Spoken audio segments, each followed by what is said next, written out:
नमस्कार साथियों, मैं एक बार फिर आप लोगों के साथ वंशानुक्रम क्रम एवं वातावरण इस टॉपिक का पार्ट 3 यानी तीसरा पार्ट लेकर के आए हैं। दोस्तों, ध्यान रखने वाली बात यह है कि ये जो अब तीसरा पार्ट है ये आपके परीक्षा के दृष्टिकोण से आपके लिए बेहद महत्वपूर्ण है। आज के वीडियो को ध्यानपूर्वक सुनें और वीडियो को शुरू से लेकर के अंत तक देखें। वीडियो में आपकी परीक्षा के लिए बहुत महत्वपूर्ण बातें बताई जाएंगी। देखिए, वातावरण के संबंध में मैं बताना चाहूँगा कि वातावरण किसे कहते हैं। कि वातावरण एक ऐसी बाहरी शक्ति होती है जो बालक के विकास को गर्भाधान से लेकर के मृत्यु तक प्रत्यक्ष या अप्रत्यक्ष किसी भी रूप से प्रभावित करती रहती है। यानी वातावरण मैं बताना चाहूँ तो वातावरण क्या होता है। वातावरण एक ऐसी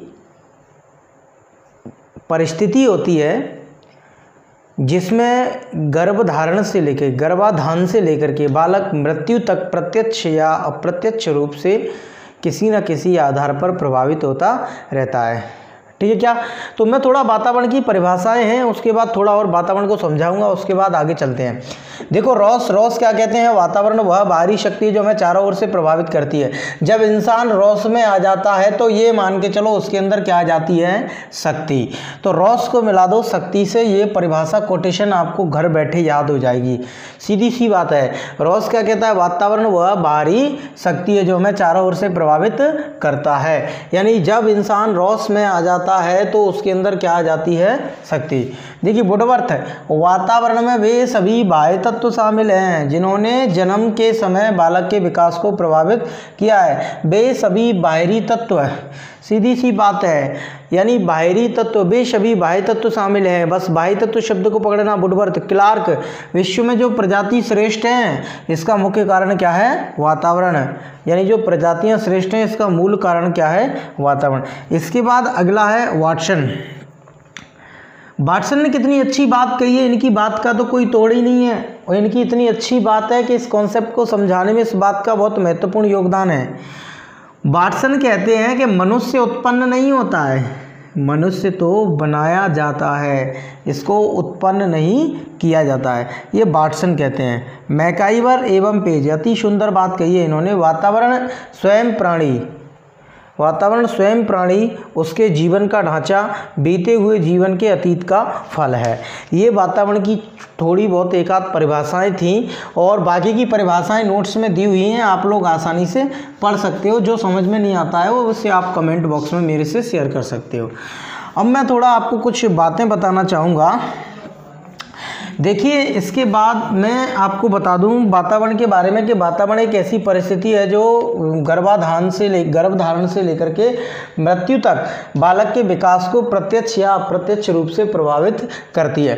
अब मैं आपको बता दूं कि जो वातावरण होता है वो वातावरण कितने प्रकार का होता है। टाइप्स ऑफ इन्वायरमेंट, यानी जो वातावरण होता है वो 2 प्रकार का होता है। एक होता है, पहला वातावरण है, उस वातावरण का जो प्रकार है आंतरिक वातावरण, और एक है अपना बाह्य वातावरण। तो आंतरिक वातावरण कौन सा होता है, तो आंतरिक वातावरण यानी इंटरनल इन्वायरमेंट कौन सा होता है, आंतरिक वातावरण। ये वातावरण होता है माँ के गर्भ का वातावरण। जब शिशु माँ के गर्भ में पलता है उस समय उसे जो वातावरण मिलता है उसे अपन आंतरिक वातावरण कहते हैं। बाह्य वातावरण यानी माँ के गर्भ के बाद शिशु इस भौतिक जगत में प्रवेश कर जाता है तो उसको अपन क्या बोलते हैं, बाह्य वातावरण बोलते हैं। बाह्य वातावरण कितने प्रकार का होता है दोस्तों? बाह्य वातावरण 2 प्रकार का होता है।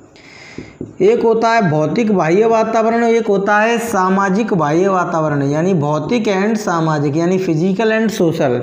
भौतिक में आता है अपना जल है, अग्नि है, जल अग्नि वायु, ये सारी चीज़ें हैं जो ज़रूरत की, जल अग्नि वायु आदि ये सभी भौतिक वातावरण में है। और सामाजिक वातावरण में अपना है, जैसे देखा जाए रीत रिवाज, रहन सहन, पहनावा, ये सारी चीज़ें कौन से वातावरण में आती हैं, सामाजिक वातावरण में। यानी ये था अपना वातावरण। अब मैं आपको बताना चाहूँगा कि बालक के विकास पर वंशानुक्रम व वातावरण का महत्व। तो आपको ये भी पता होना चाहिए कि वंशानुक्रम के महत्व को मैं आपको बता चुका हूँ पहले, इससे पहले वाली वीडियो में। और देखो वैसे और मैं बता दूं, वंशानुक्रम का महत्व तो पहले भी बता चुका हूं, और मैं बताऊं तो वंशानुक्रम का महत्व क्या होता है बालक के विकास में। वंशानुक्रम का महत्व देखो, आपने देखा होगा कि वंशानुक्रम में देखा जाए कि बुद्धि की श्रेष्ठता, यानी बुद्धि की श्रेष्ठता के बारे में चर्चा करने वाले कौन हैं? यानी प्रतिभाशाली बालक की, प्रतिभाशाली माता पिता की संतान, प्रतिभाशाली मंदबुद्धि माता पिता की संतान मंदबुद्धि, ये बताने वाले कौन थे? ये थे हेनरी एच गोडार्ड।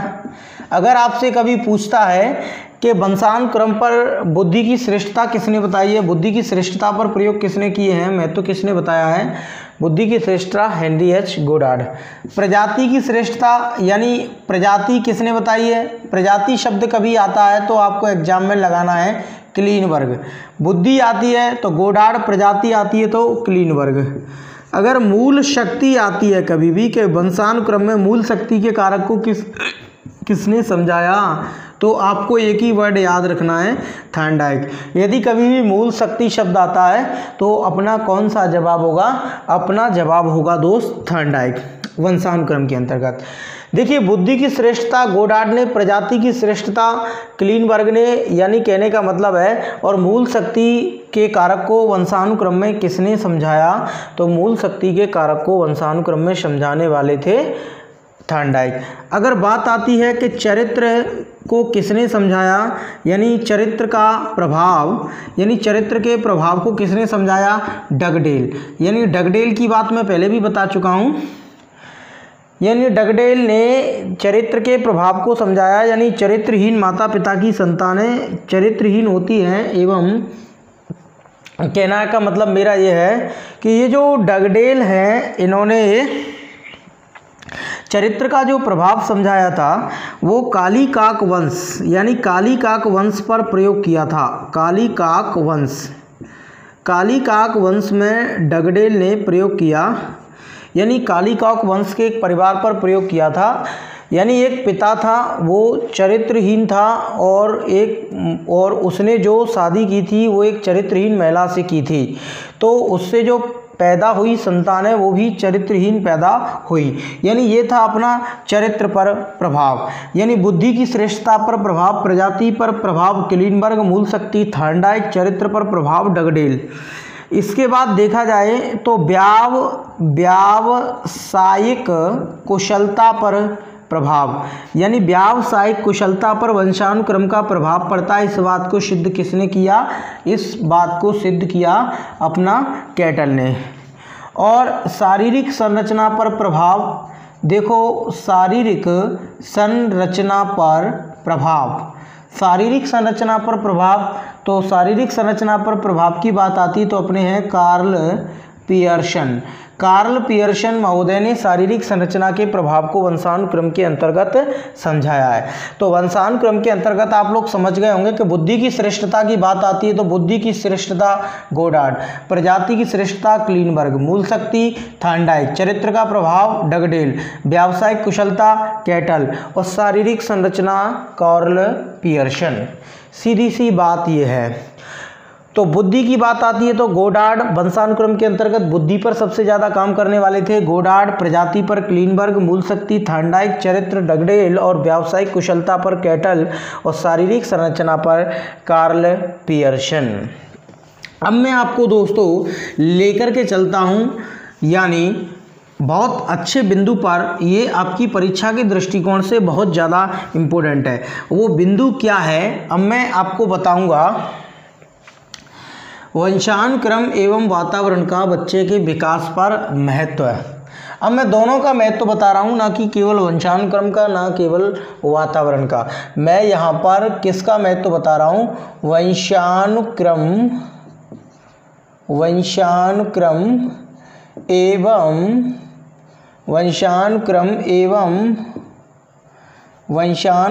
एवं वातावरण का विकास पर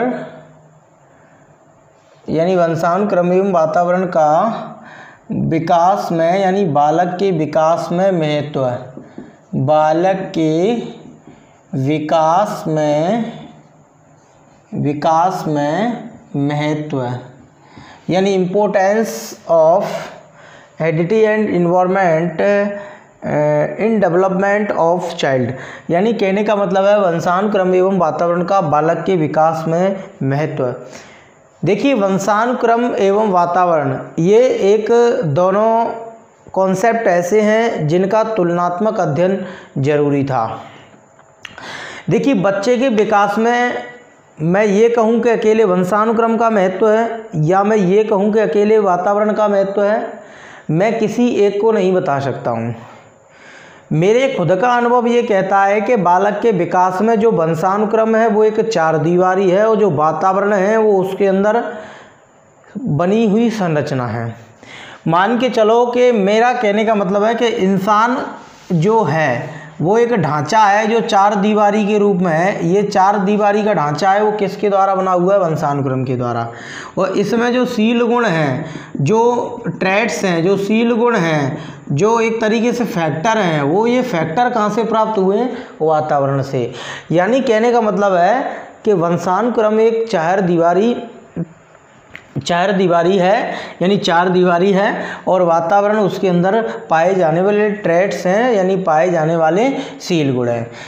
यानी किसी एक को मैं अलग करना चाहूँ तो मेरी क्षमता नहीं है कि मैं ये बता दूँ कि डेवलपमेंट में केवल हेरिडिटी है या केवल इन्वायरमेंट है, यानी दोनों का योगदान है।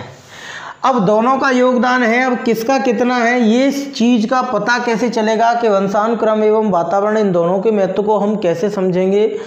तो इन दोनों के महत्व को हम समझेंगे किस तरीके से कि हमको वंशानुक्रम, हेरिडिटी एंड वातावरण यानी इन्वायरमेंट, इन दोनों का अध्ययन करेंगे। वंशानुक्रम पर भी प्रयोग करेंगे और वातावरण पर भी प्रयोग करेंगे और इन दोनों पर प्रयोग करके दोनों की क्या करेंगे? तुलना करेंगे। तो हमें क्या करना पड़ेगा? यहाँ पर तुलनात्मक अध्ययन करना पड़ेगा। यानी कौन सा अध्ययन करना पड़ेगा? तुलनात्मक अध्ययन। देखो तुलनात्मक अध्ययन की बात करूँ मैं आपको तो मनोवैज्ञानिकों ने वंशानुक्रम एवं वातावरण के विकास यानी वातावरण के महत्व को समझाने के लिए तुलनात्मक अध्ययन प्रारंभ किया। अब यहाँ से मूल इस लेक्चर का आधार चालू होता है। कौन सा अध्ययन प्रारंभ किया?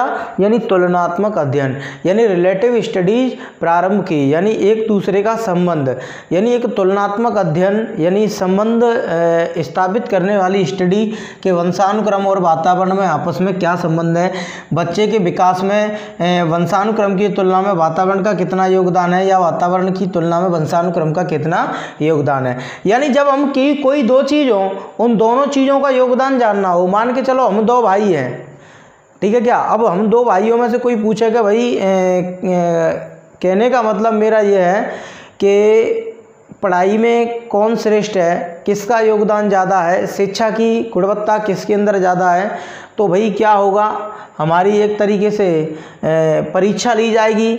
परीक्षा लेने के बाद हमारा तुलनात्मक अध्ययन होगा और परिणाम निकल करके आएगा। इसी तरीके से मनोवैज्ञानिकों ने वंशानुक्रम एवं वातावरण का तुलनात्मक अध्ययन किया और तुलनात्मक अध्ययन करने के बाद वंशानुक्रम एवं वातावरण के महत्व का निष्कर्ष निकाला। तो यहाँ तुलनात्मक अध्ययन प्रारंभ किया। अब मैं पढ़ता हूँ, बताऊँगा आपको रिलेटिव स्टडीज। यानी कहने का मतलब है जो रिलेटिव इम्पोर्टेंस यानी तुलनात्मक महत्व में बताऊं तो आपको रिलेटिव स्टडीज प्रारंभ की। तो जो वंशानुक्रम एवं वातावरण का जो साइंटिस्ट, जो साइकोलॉजिस्ट थे, उन साइकोलॉजिस्ट ने तुलनात्मक अध्ययन किया था। वो तुलनात्मक अध्ययन दो प्रकार के बच्चों पर किया था। किस प्रकार के बच्चों पर किया था? यानी रिलेटिव स्टडीज की थी वो दो प्रकार के बच्चों पर की थी। पहले बच्चे थे और दूसरे बच्चे। यानी पहले बच्चे थे, उन बच्चों को मैं बताना चाहूँ वो बच्चे थे अपने, पहले बच्चे थे वो थे अपने ट्विन चिल्ड्रन, यानी ट्विन चिल्ड्रन। और दूसरे थे अपने जो बच्चे वो थे फोस्टर फोस्टर चिल्ड्रन। यानी कहने का मतलब है जो तुलनात्मक अध्ययन हुआ था ट्विन यानी जुड़वा बच्चों पर और फोस्टर यानी पोष्य बच्चों पर, यानी स्टडी ऑफ ट्विन चिल्ड्रन और studies of foster children. Twin children को अपन हिंदी में बोलते हैं जुड़वा बच्चों पर और फोस्टर बोलते हैं अपन पोष्य बच्चों पर, यानी जुड़वा बच्चों पर और दूसरा किस पर हुआ था, पोष्य बच्चों पर। यानी कहने का मतलब मेरा ये है कि मनोवैज्ञानिकों ने जो तुलनात्मक अध्ययन किया था, जो प्रयोग किए थे बालकों पर, वो दो प्रकार के बच्चों पे किए थे, एक थे ट्विन चिल्ड्रंस और एक थे फोस्टर चिल्ड्रन। अब यहाँ से बात आती है समझने की। ट्विन चिल्ड्रन आप हिंदी अर्थ जानते हो, ट्विन का मतलब होता है जुड़वा बच्चे, यानी ट्विन चिल्ड्रन, और फोस्टर यानी कहने का मतलब है पोष्य बच्चे, फोस्टर चिल्ड्रन। तो सबसे पहले मैं आपको बताना चाहूँगा कि फोस्टर चिल्ड्रन कौन से होते हैं, यानी स्टडीज ऑफ फोस्टर यानी पोष्य बच्चे। तो पोष्य बच्चे कैसे होते हैं, जैसे कि एक बच्चा है, तो अपने समाज में अधिकांशतः ऐसा देखा जाता है कि एक बच्चा है, मान के चलो दो भाई हैं, दो भाई में से एक के संतान है और एक के संतान नहीं है, तो बड़े वाले भाई को छोटे वाले भाई ने अपना बच्चा दे दिया। तो कहने का मतलब ये है कि जो छोटे वाले भाई ने अपना बच्चा बड़े भाई को दे दिया कि तो उस बच्चे के वास्तविक माता पिता हैं छोटा भाई और उसकी पत्नी, और उस बच्चे के पोष्य माता पिता हैं उसका बड़ा भाई और उसकी पत्नी। तो यहाँ जो बच्चे होते हैं, एक तरीके से मैं बोलना चाहूँ तो गोद लिए जाने वाले बच्चे होते हैं, उन्हें कहते हैं पोष्य बच्चे या फोस्टर चिल्ड्रन। और देखो ट्विन चिल्ड्रन आप जानते हो, ट्विन चिल्ड्रन यानी जुड़वा बच्चे। देखिए जुड़वा बच्चे होते हैं वो दो प्रकार के होते हैं, एक होते हैं अपने आइडेंटिकल ट्विन चिल्ड्रन और दूसरे होते हैं फ्रैटर्नल यानी फ्रैटर्नल ट्विन चिल्ड्रन। ठीक है क्या, जो जुड़वा बच्चे होते हैं ना, वो जुड़वा बच्चे दो प्रकार के होते हैं। जुड़वा बच्चे कितने प्रकार के होते हैं, जुड़वा बच्चे दो प्रकार के होते हैं। लेक्चर को समझना, एक एक शब्द को समझना। जुड़वा बच्चे दो प्रकार के होते हैं, पहले होते हैं एकांडी जुड़वा बच्चे, एकांडी जुड़वा बच्चे, और दूसरे हैं भ्रातृय जुड़वा बच्चे। देखिए एकांडी जुड़वा बच्चे और दूसरे हैं भ्रातृय जुड़वा बच्चे। देखिए एकांडी को अपन बोलते हैं आइडेंटिकल ट्विंस यानी ट्विन चिल्ड्रन, और भ्रातृय अपन बोलते हैं फ्रैटर्नल ट्विन। यानी कहने का मतलब मेरा ये है कि जो जुड़वा बच्चे होते हैं, जो ट्विन चिल्ड्रन होते हैं, वो टू टाइप के होते हैं, यानी दो टाइप के ट्विन चिल्ड्रन पर इन्होंने अध्ययन किया था साइकोलॉजिस्टों ने। एक थे एकांडी जुड़वा बच्चे जिन्हें आइडेंटिकल ट्विन बोलते हैं, दूसरे थे भ्रातृय जुड़वा बच्चे जिन्हें हम फ्रैटर्नल ट्विन्स बोलते हैं। अब यहाँ समझने वाली बात यह है, हम लोगों को ये समझना है कि मैंने ये शब्द लिख दिया एकांडी जुड़वा बच्चे। तो एकांडी जुड़वा बच्चे क्या होते हैं और दूसरा है भ्रातृय जुड़वा बच्चे क्या होते हैं। तो दोस्त इस चीज़ को अब आप समझना, बड़ी गहराई से समझना। मैं जो बोलूँ एक एक शब्द को पकड़ने का प्रयास करना, मैं बोल क्या रहा हूँ, तो आपको अच्छा समझ में बिल्कुल आएगा। देखिए एकांडी जुड़वा बच्चे क्या होते हैं कि जब माता और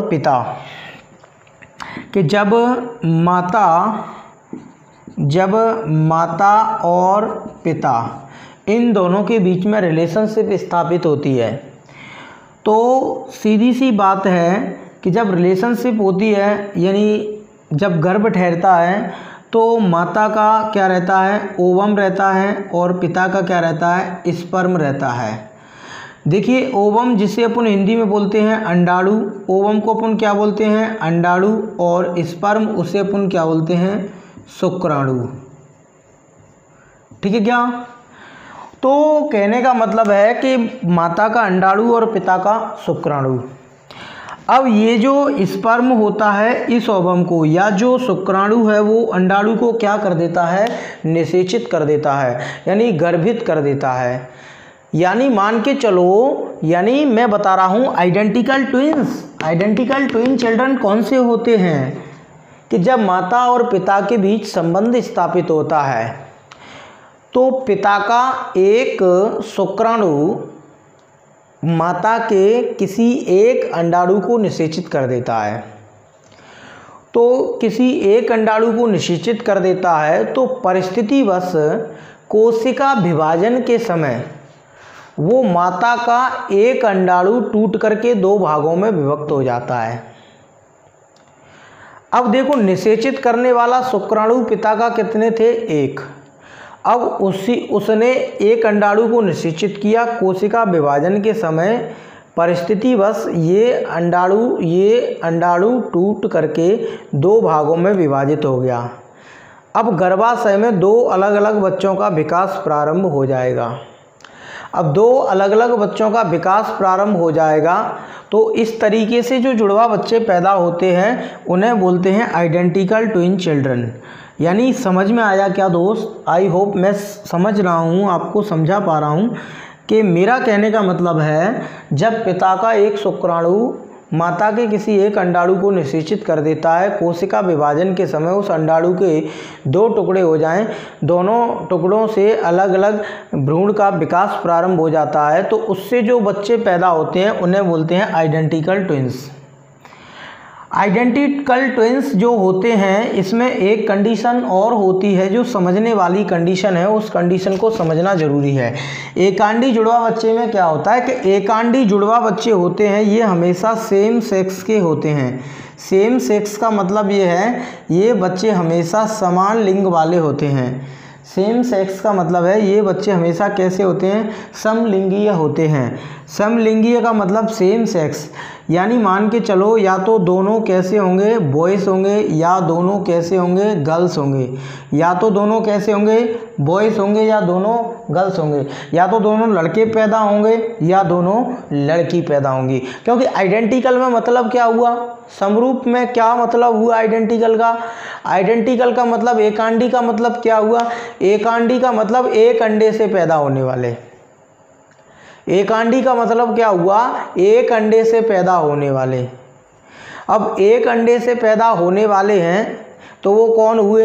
एकांडी।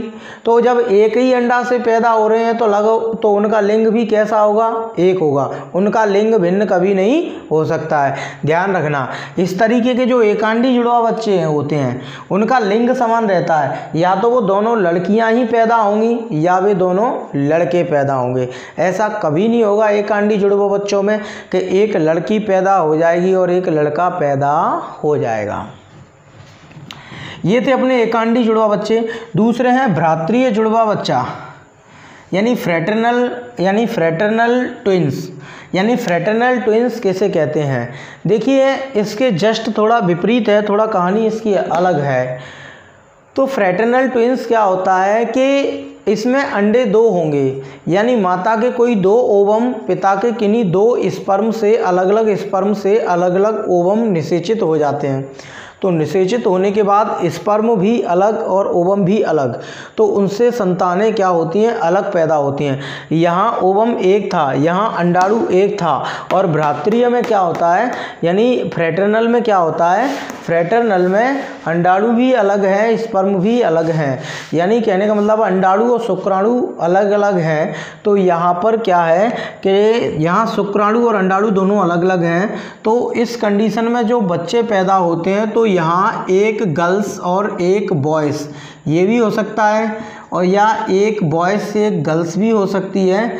पर परिस्थिति बस ऐसी कंडीशन भी आ जाती है कि सेम गर्ल्स और बॉयज़ यानी दोनों बॉयज़ या दोनों गर्ल्स भी हो सकते हैं। ऐसा कोई ज़रूरी नहीं है कि यहाँ पर एक गर्ल्स और एक बॉयज़ ही हो, यानी दोनों गर्ल्स या दोनों बॉयज़ भी हो सकते हैं, एक यानी आइडेंटिकल जैसी कंडीशन भी हो सकती है।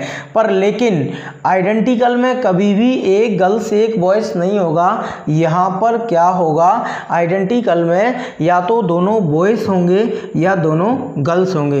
पर लेकिन फ्रेटर्नल में ऐसा पॉसिबल हो सकता है कि गर्ल्स और बॉयज़ और गर्ल्स या दोनों बॉयज़ या दोनों गर्ल्स, ऐसा पॉसिबल है किसमें, फ्रेटर्नल चिल्ड्रन में, यानी पोष्य बच्चों में, मतलब भ्रातृय बच्चों में ऐसा पॉसिबल है।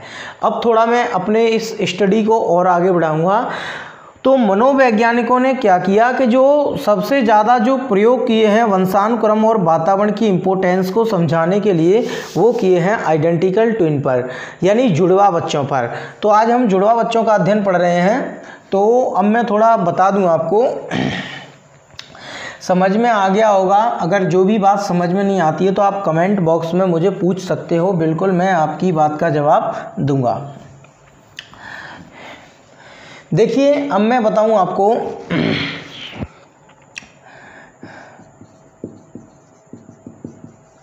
आइडेंटिकल ट्विन यानी कहने का मतलब है एकांडी जुड़वा बच्चे। आइडेंटिकल ट्विन यानी एक आइडेंटिकल ट्विन चिल्ड्रन यानी एकांडी जुड़वा बच्चे। देखिए एकांडी जुड़वा बच्चे मनोवैज्ञानिकों ने किन बच्चों को सबसे ज़्यादा प्रयोग के लिए चुना, तो वो बच्चे थे, कौन से थे, आइडेंटिकल ट्विन चिल्ड्रन थे, एकांडी जुड़वा बच्चे। तो अब मैं समझाऊंगा कि एकांडी जुड़वा बच्चों के लिए दो कंडीशन मनोवैज्ञानिकों ने रखी थी। पहली कंडीशन में क्या किया था कि जो एकांडी जुड़वा बच्चे थे उनको क्या किया था, एक तो समान वातावरण पे प्रयोग किए थे और एक किए थे असमान वातावरण में। देखो समान वातावरण यानी जो इन्वायरमेंट है वो सेम दिया गया और यहाँ पर इन्वायरमेंट है वो डिफरेंट दिया गया था।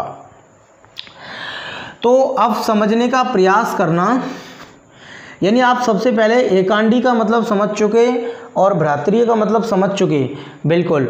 तो एकांडी जुड़वा बच्चे, तो एकांडी जुड़वा बच्चे के बारे में अब अपन अध्ययन कर रहे हैं। तो एकांडी में सबसे पहले ज़्यादा जो प्रयोग किए थे वो समान वातावरण। तो समान वातावरण में जो सबसे पहला जो प्रयोग है वो सबसे पहला प्रयोग है गैसल एवं थॉमसन। गैसल एवं थॉमसन ने क्या किया, सबसे पहला यानी एकांकी जुड़वा बच्चों को समान वातावरण, कैसा वातावरण, यानी दो प्रकार से प्रयोग किए एकांडी जुड़वा बच्चों पर, एक तो समान वातावरण और एक कैसा वातावरण दे करके, असमान वातावरण। जो समान वातावरण था, इस समान वातावरण में सबसे पहला जो प्रयोग था वो प्रयोग था गैसल एवं थॉमसन। देखिए गैसल एवं थॉमसन ने प्रयोग किया था, दो यानी एक ट्विन सिस्टर थी, यानी ट्विन सिस्टर्स यानी दो जुड़वा बहनें ली, यानी जुड़वा बहनें ली इन्होंने, यानी दो जुड़वा बहनें ली इन्होंने गैसल एवं थॉमसन ने। जो ट्विन सिस्टर थी, एक का नाम था ट्विन टी, एक का नाम था ट्विन टी और एक का नाम था ट्विन सी, यानी ट्विन टी और ट्विन सी। तो गैसल एवं थॉमसन ने क्या किया कि ट्विन टी और ट्विन सी को, यानी कहने का मतलब है ये पहले से ही आइडेंटिकल थी बच्चियां दोनों, यानी एक ही अंडे से पैदा हुई थी और एक ही अंडाणु था और एक ही शुक्राणु था, पर एक अंडाणु में से पैदा हुई थी, दो अंडाणु हो गए थे। अब जो ट्विन्स सिस्टर थी, ट्विन्स टी और ट्विन्स सी, ये दो नाम रखे थे गैसल एवं थॉमसन ने प्रयोग किए ट्विन टी और ट्विन सी पर। तो इन्होंने क्या किया कि सेम वातावरण दिया। तो इन्होंने ये वातावरण इन दोनों बच्चियों को कितने साल तक रखा, इस वातावरण में 14 साल तक। 14 साल बाद देखा गया। देखो वंशानुक्रम भी इन बच्चियों का एक था और वातावरण भी इन दोनों को समान दे दिया, तो इन बच्चियों में लगभग 80% समानताएं देखने के लिए मिली। पर लेकिन जब गहराई से अध्ययन किया गया तो इनमें कुछ असमानताएं भी, डिफरेंसेस भी देखने के लिए मिले। तो वो डिफरेंसेस क्या थे दोस्त? वो डिफरेंसेस ये थे कि ट्विन टी थी वो काम करने में अधिक कुशल थी और ट्विन सी थी उसकी काम करने की गति कैसी थी? स्लो। यानी इसकी किसी कार्य को करने की गति कैसी थी? फास्ट थी, और इसकी कार्य करने की गति कैसी थी? स्लो थी ट्विन सी की। ये काफ़ी टैलेंटेड थी और ये एक तरीके से कमज़ोर बुद्धि की थी, एक एवरेज थी। यानी कहने का मतलब है ये हर समस्या का समाधान जल्दी निकाल लेती थी, ये किसी भी समस्या का समाधान देर में निकालती थी। अब इन्होंने ये गैसल एवं थॉमसन ने अध्ययन किया और गैसल एवं थॉमसन ने बता दिया लास्ट टाइम कि ये जो बच्चे का डेवलपमेंट होता है ये हेरिडिटी एंड इन्वायरमेंट के इंटरेक्शन से होता है, यानी दोनों की अंतःक्रिया से होता है। पर अब ये अध्ययन इन्होंने कर दिया। देखिए एक तो आइडेंटिकल ट्विंस लिए, ट्विन सिस्टर ली, और दूसरी बात ये सेम इन्वायरमेंट दे दिया। तो अब क्या है, इनकी क्रिटिसिज्म होने लगी, इनकी आलोचनाएं होने लगी विश्व भर में। तो जब इनकी आलोचनाएं होने लगी तो 3 साइकोलॉजिस्ट आए, एक था न्यूमैन, एक फ्रीमन और एक था हॉलजिंगर। ये तीनों आते हैं। इन तीनों ने क्या किया? दूसरा प्रयोग किया था समान वातावरण के ऊपर। यानी वो भी प्रयोग क्या था? अब समान वातावरण के ऊपर प्रयोग किया था किसने? अब मैं बताता हूँ। ये प्रयोग समझ में आ गया होगा, 14 साल तक रखा था इनको। अब मैं आपको बताना चाहूँगा कि दूसरा प्रयोग क्या था समान वातावरण पर। समान वातावरण पर दूसरा जो प्रयोग किया था एकांडी, देखो समान वातावरण पर दूसरा प्रयोग था, वो प्रयोग था न्यूमैन। दूसरा इसमें साइकोलॉजिस्ट है फ्रीमैन, न्यूमैन, फ्रीमैन, और तीसरा है हॉलजिंगर। न्यूमैन, फ्रीमैन और हॉलजिंगर। देखिए न्यूमैन, फ्रीमैन एंड तीसरा है अपना इसमें हॉलजिंगर। इन लोगों ने क्या किया? इन लोगों ने जो अपना गैसल और थॉमसन वाला प्रयोग था उसकी आलोचना की और इन्होंने कहा ऐसा कभी है कि एक ही वंशानुक्रम और एक ही वातावरण फिर भी संतानों में भिन्नता। यानी इन्होंने जो निष्कर्ष निकाला वो निष्कर्ष संदेह के दायरे में था। तो फिर न्यूमैन, फ्रीमैन और हॉलजिंगर यानी हॉलजिंगर, इन तीनों ने प्रयोग क्या किया था और उस प्रयोग को आप ध्यान से सुने। Newman, Freeman and Holzinger. देखिए न्यूमैन, फ्रीमैन एंड हॉलजिंगर ने क्या किया था? इन्होंने क्या किया? अब इन तीनों ने कितना दिमाग लगाया? इन्होंने 2 प्रकार के बच्चे लिए, 2 प्रकार के ले लिए। एक तो ले लिए आइडेंटिकल ट्विंस और दूसरे ले लिए कौन से वाले? Fraternal twins. आइडेंटिकल ट्विंस और फ्रैटर्नल ट्विंस। आइडेंटिकल यानी वही, एक तो ले लिए इन्होंने एकांडी बच्चे। अब इन्होंने एकांडियों पर नहीं प्रयोग किया, केवल एकांडी भी ले लिए और कौन से ले लिए? भ्रातृय भी ले लिए, एकांडी बच्चे भी ले लिए और भ्रातृय भी ले लिए इन्होंने। अब एकांडी बच्चे थे जो आइडेंटिकल थे वो लिए थे इन्होंने 50 और जो फ्रैटर्नल थे वो बच्चे लिए थे इन्होंने 52। यानी ये 50 थे और ये 52 थे। आप समझ रहे होंगे फ्रैटर्नल कौन से हैं और आइडेंटिकल कौन से हैं, ये मैंने आपको समझा चुका हूँ पहले। तो देखिए ये थे 50 और ये थे 52। और एक और ख़ास विशेषता ये थी कि ये जो बच्चे थे वो सेम सेक्स के थे। सेम सेक्स का मतलब ये है इन्होंने क्या है, जैसे कि ना तो यानी ऐसा नहीं किया कि 50 में 25 गर्ल्स हों 25 बॉयज़ हों या 52 में 26 गर्ल्स हों 26 बॉयज़ हों, ऐसा नहीं था। इन्होंने क्या है कि केवल बॉयज़ को ही अपने उसमें यानी सेम सेक्स वाले समान लिंग वाले बच्चों को क्या किया, प्रयोग के लिए इन्होंने अपने पास रखा। और इससे पहले गैसल एवं थॉमसन ने 14 साल तक प्रयोग किया, इन लोगों ने भी 14 साल तक प्रयोग किया, यानी 14 ईयर तक इन्होंने अपना प्रयोग किया था। और प्रयोग का नतीजा क्या निकला? अब दोस्त उस नतीजे को अपन बड़े ध्यान पूर्वक सुनेंगे। अब वो नतीजा क्या था? नतीजा यहाँ एक तो ये निकला, यानी अब नतीजा किस आधार पर, इन्होंने दो आधार पर निकाला। नतीजा किन आधारों पर निकाला, दो आधार पर। एक नतीजा निकाला इन्होंने लंबाई के आधार पर, शारीरिक कद के आधार पर, और दूसरा नतीजा निकाला बुद्धि के आधार पर। अब थोड़ा मैं इधर से इसको हटाऊंगा, समान वातावरण वाली बात चल रही थी, हॉलजिंगर, न्यूमैन, फ्रीमैन। हाँ, तो इन्होंने जो नतीजे निकाले थे वो नतीजे न्यूमैन, फ्रीमैन, हॉलजिंगर ने आइडेंटिकल यानी 50 आइडेंटिकल ट्विंस लिए, यानी 50 एकांडी बच्चे लिए, 52 भ्रातृय बच्चे लिए यानी फ्रेटर्नल ट्विंस लिए, और सेम सेक्स वाले थे। 14 साल बाद इन्होंने क्या किया, दो चीज़ों पर स्टडी की। एक स्टडी की यानी दो चीज़ों पर किया, एक तो किया कद यानी लंबाई, कद शारीरिक कद यानी लंबाई। एक इन्होंने स्टडी की लंबाई पर। तो लंबाई यहाँ पर दो प्रकार के बच्चे थे, यानी लंबाई में कितने प्रकार के बच्चे थे, यहाँ पर दो प्रकार के हैं। एक बच्चे कौन से हैं, एकांडी, एक बच्चे हैं एकांडी, और दूसरे बच्चे कौन से हैं, भ्रातृय। अब एकांडी और भ्रातृय इन दोनों में अंतर क्या देखने के लिए मिला, कि ये जो लंबाई की बात करूं मैं, ये जो लंबाई की बात करूं मैं, कि लंबाई का सह संबंध, यानी कहने का मतलब है,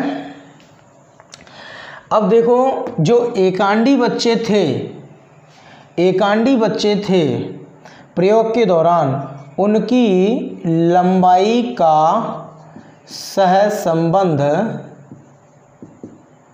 गुणांक, देखिए एकांडी बच्चे थे जो आइडेंटिकल ट्विन थे, एकांडी जुड़वा बच्चे थे, यानी ये जो 50 थे एकांडी और ये भ्रातृय 52 थे, इनकी लंबाई का सहसंबंध कितना निकल के आया, यानी कितने बच्चों की लगभग लंबाइयाँ एक जैसी पाई गई एकांडी में जो लंबाई का जो अपना सहसंबंध निकल के आया था वो निकल के आया 0.93, यानी लंबाई का सहसंबंध गुणांक, यानी जो कोरिलेशन, जो यहाँ पर जो कोरिलेशन कॉफिशिएंट देखा गया, सहसंबंध गुणांक, जो कोरिलेशन कॉफिशिएंट किसका, लंबाई का, किन में, एकांडी बच्चों में। एकांडी बच्चों में जो लंबाई का सहसंबंध गुणांक देखा गया वो कितना था, 0.93। जो भ्रातृय बच्चे थे इनमें जो सहसंबंध गुणांक देखा गया वो कितना था, 0.64। यानी कहने का मतलब है ऐसे बच्चे 50 थे जो कि, यानी कहने का मतलब जिनकी उत्पत्ति ही, यानी इनकी उत्पत्ति एक अंडाणु से हुई थी, उनकी लंबाई लगभग 0.93 बच्चों की लंबाइयाँ एक जैसी देखने के लिए मिली। और जो भ्रातृय बच्चे थे, जो फ्रेटर्नल ट्विंस थे, वो फ्रेटर्नल ट्विंस की लंबाई का जो कोरिलेशन कॉफिशिएंट कितना था, 0.64 था। अब यहाँ पर ये तो लंबाई का था, और एक इन्होंने निकाला किसका, सहसंबंध गुणांक, अपने प्रयोग के दौरान एक सहसंबंध गुणांक निकाला, बुद्धि का सहसंबंध गुणांक। यहाँ से प्रश्न आता है दोस्त, कई परीक्षाओं में पूछा गया है, कई परीक्षाओं में पूछा गया है, भ्रातृय बच्चों की बुद्धि का सहसंबंध गुणांक होता है, भ्रातृय बच्चों की लंबाई का सहसंबंध गुणांक होता है। अब ये मत सोचना ये प्रयोग की बातें हैं, पर ये सहसंबंध गुणांक पूछ लिए जाते हैं।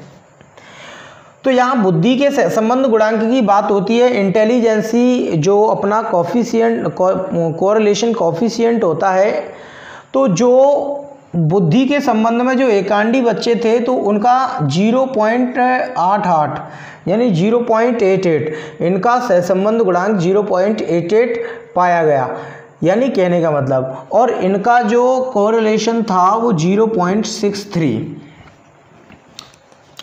ये न्यूमैन, फ्रीमैन, हॉलजिंगर, थोड़ा आप लोगों को टफ जरूर लग रहा होगा, क्योंकि ये बात आप लोगों को पहली बार पढ़ने के लिए मिल रही है। शायद मैं आशा करता हूँ कि किसी भी यूट्यूब पर ये जानकारी आप लोगों को नहीं बताई जाएगी, और बता दे तो और बेटर, अच्छी बात है भाई। देखो कोई भी ज्ञान में सब एक से बढ़कर के एक हैं। मैं तो आप लोगों को अच्छे से अच्छा मार्गदर्शन देने का प्रयास करूंगा। थोड़ा आप लोगों की नहीं होगा, नया ही बात होगी, क्योंकि ये मैं क्यों पढ़ा रहा हूँ। आप वर्ग 2 के पेपर उठा के देखना, identical twins and fraternal twins में से उठा करके उसने बहुत सारे प्रश्न पूछे हैं। न्यूमैन, होल्जिंगर और फ्रीमैन, इनके एक्सपेरिमेंटल से बहुत क्वेश्चन पूछे हैं और इस प्रयोग से बहुत सारे प्रश्न पूछे हैं। तो एकांडी बच्चों का सहसंबंध गुणांक निकल के आया था 0.93, भ्रातृ बच्चों का जो लंबाई का सहसंबंध गुणांक निकल करके आया था 0.64, जो बुद्धि का सहसंबंध गुणांक था आइडेंटिकल ट्विंस का वो 0.88, और जो फ्रेटर्नल ट्विंस का बुद्धि का जो कॉरलेशन कॉफिशिएंट निकल के आया था वो अपना 0.63। अब यहाँ से स्पष्ट क्या निकल के आया कि जो एकांडी बच्चे हैं, इन बच्चों में ज़्यादातर भूमिका किसकी है, वंशानुक्रम की देखा जाए, और जो भ्रातृ बच्चे हैं ये वातावरण पर डिपेंड है। तो यहाँ पर पड़ला किसका भारी हो रहा है, एकांडी बच्चों का। पड़ला कमजोर किसका पड़ रहा है, भ्रातृ बच्चों का।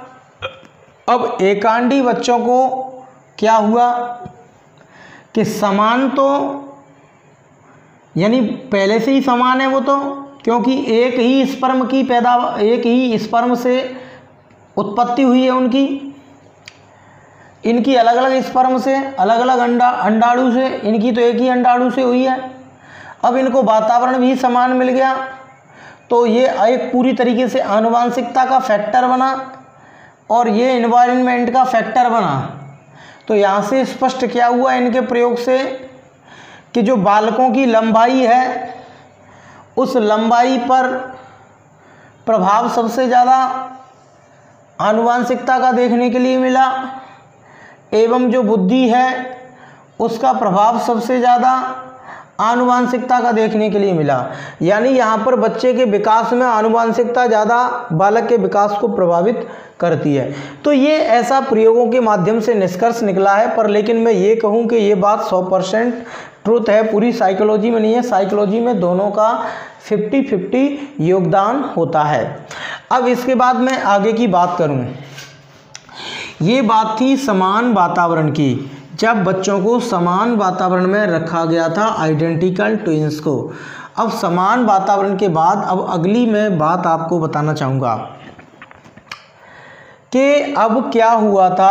अब आइडेंटिकल जो ट्विंस थे, जो एकांडी जुड़वा बच्चे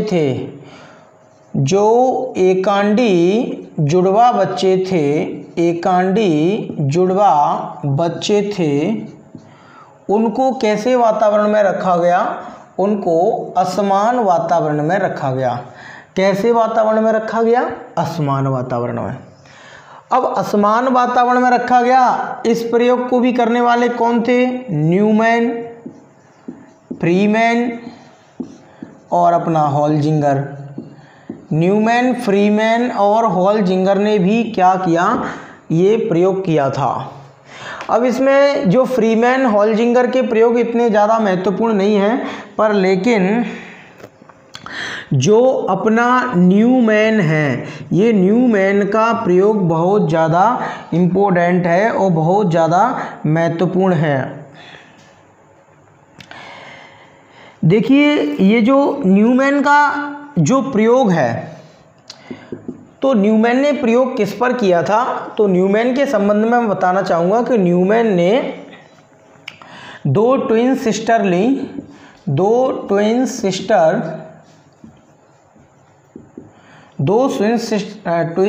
थी।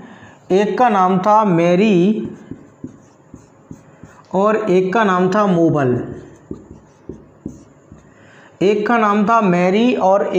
था मोबल।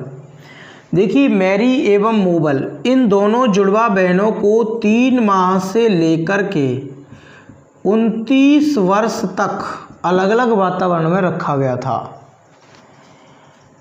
किसने, न्यूमैन ने प्रयोग किया था। ये ट्विन सिस्टर थी और वो ट्विन सिस्टर कौन सी वाली थी, एकांडी थी, यानी आइडेंटिकल थी। ये सिस्टर कैसी थी, आइडेंटिकल थी, एकांडी जुड़वा बहन थी। आइडेंटिकल ट्विन सिस्टर थी। अब इनको न्यूमैन ने 3 माह से लेकर के 29 साल तक एक ही मतलब अलग अलग वातावरण में रखा। जो मैरी थी, इस मैरी को वातावरण दिया गया शहरी, और जो मोबल थी, इस मोबल को न्यूमैन ने वातावरण दिया ग्रामीण, यानी इसको ग्रामीण वातावरण में रखा मैरी को, और मोबल को रखा गया था कैसे वातावरण में? मोबल को रखा गया था शहरी वातावरण में। 29 साल बाद जब दोनों इन बच्चियों को बुलाया गया, तो बुलाने के बाद जब एकत्रित किया गया था, जो मैरी थी उसके शरीर की त्वचा काफ़ी मुलायम थी, हड्डियां एक तरीके से काफ़ी कमज़ोर थीं, मांसपेशियां भी काफ़ी कमज़ोर थीं। जो मोबल थी उसकी शरीर की त्वचा काफ़ी कठोर थी और मांसपेशियां काफ़ी कठोर थीं। और जो मैरी थी वो पढ़ने लिखने में बुद्धिमान थी, और जो मोबल थी वो पढ़ने लिखने में कमज़ोर थी।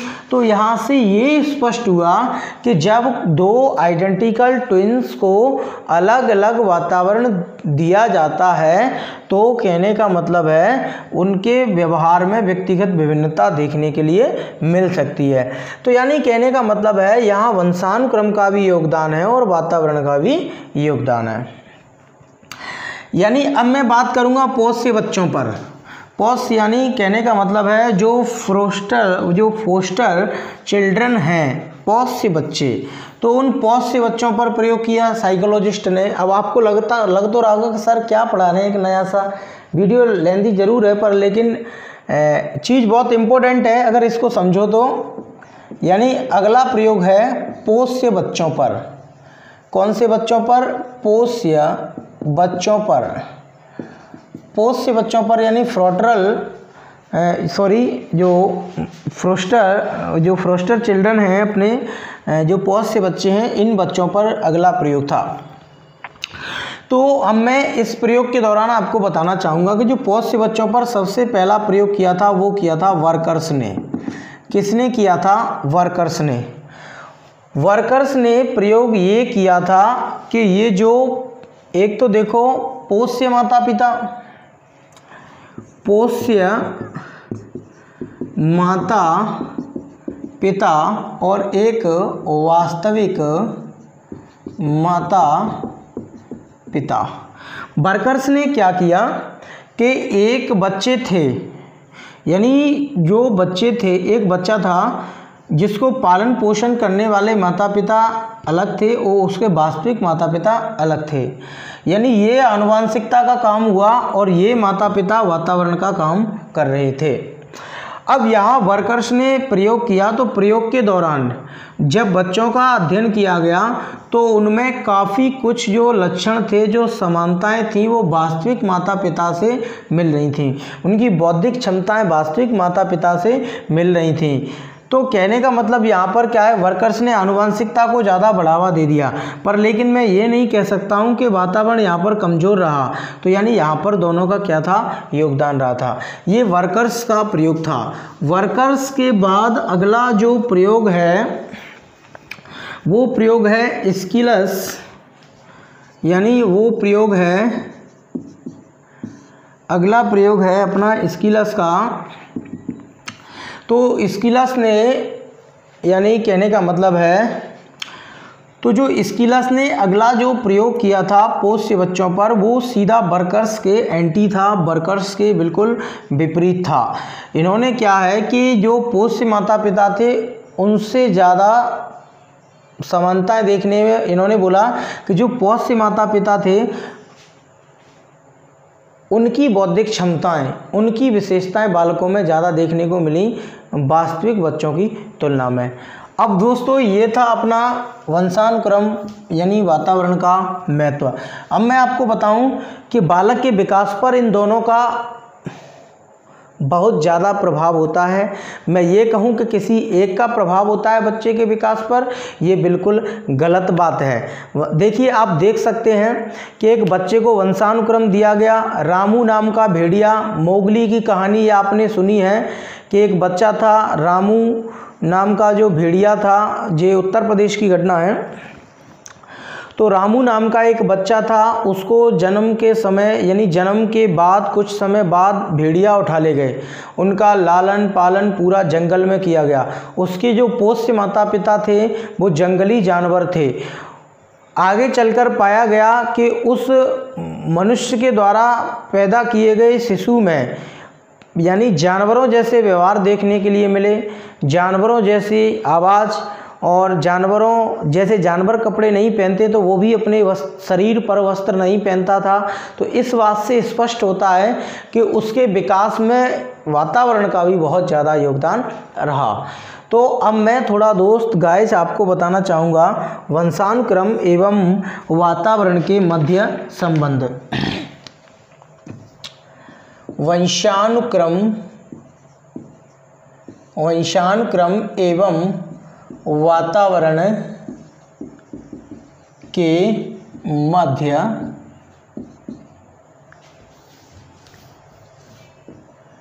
वंशानुक्रम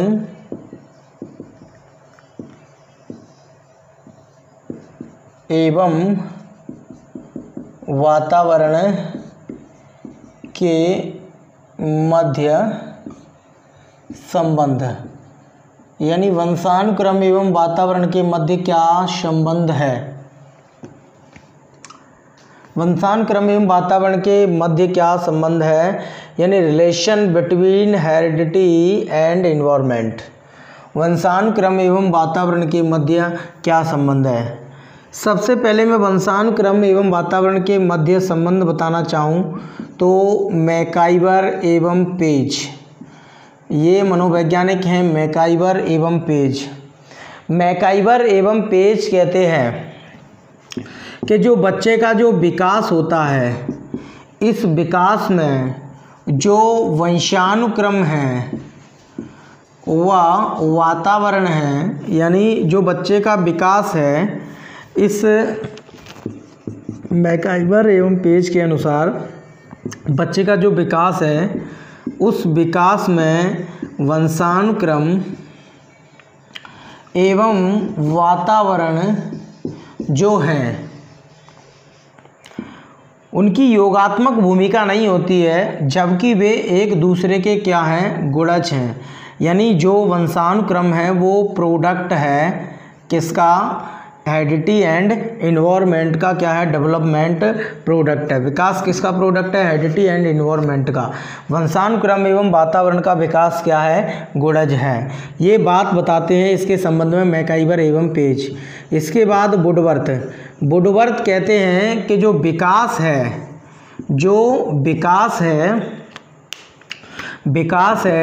वो वंशानुक्रम व वातावरण इन दोनों की कंबाइंड प्रोडक्ट, यानी मैं बताना चाहूँ तो सांझी मतलब दोनों की पार्टनरशिप है, दोनों की कैसी उपज है, सांझी उपज है। यानी जो विकास है वो वंशानुक्रम एवं वातावरण का क्या है, सांझी उपज है। अगर आपसे पूछा जाता है कि विकास वंशानुक्रम का गुणज है तो ये बताते हैं मैकाइवर एवं पेज। वुडवर्थ कहते हैं कि विकास वंशानुक्रम व वातावरण की क्या है, सांझी उपज है। और वुडवर्थ ने तो यहाँ तक कह डालिया कि जिस प्रकार एक आयत में लंबाई एवं उसकी चौड़ाई इन दोनों का समान महत्व होता है, उसी तरीके से एक बच्चे के विकास में वंशानुक्रम एवं वातावरण इन दोनों का बराबर मात्रा में क्या होता है, महत्व होता है। इसके बाद वुडवर्थ के बाद में अगला बताना चाहूँ आपको तो साइजेट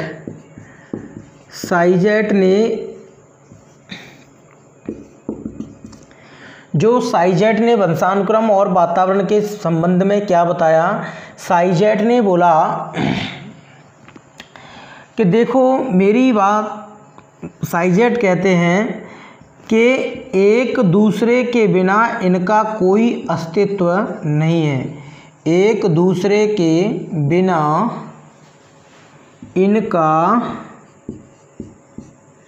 इनका कोई अस्तित्व